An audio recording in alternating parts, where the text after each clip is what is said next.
evolving now. So what Are we impact going is to make that? those evolve buttons too? Evolve already. Yes, evolve already. That's good, yeah. I mean, I think they've been surrounded again by her. Make it pretty clear that the president really doesn't want to weigh in on this issue. I mean, desperately not to weigh in on the issue, despite the blogosphere, Joe leading the way in incurring the wrath of blogs by the president himself.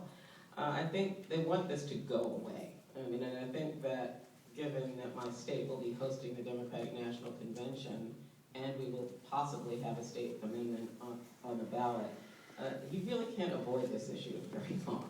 It's embarrassing, quite frankly, that it's taken as long as it has to achieve the list of accomplishments by the administration in the first 2 years to 3 years. And we have to put pressure by actually describing where we are on equality in each state. I think having pro-party chairs that are willing to speak out and to ask the president to weigh in on these constitutional limits every single time, not just a blanket statement that he doesn't support them. He needs to explain why and get himself to evolve over time. You can't evolve if you don't really discuss why you're evolving or how you're evolving. So it could be evolving until 2016. We don't know how long it will take. But I think having an open dialogue and not neglecting the discussion is important. We know how politics plays, but if the polls are right and the majority of Americans want some form of legal recognition or support marriage equality, you can't, what are we waiting for, 80, 90% before it can evolve?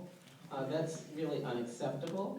And as a leader in the land, and you want to support everyone as equal, legally equal, you need to speak out on those issues. I don't think it'll cost the president any, political, cachet, but to do that at this point.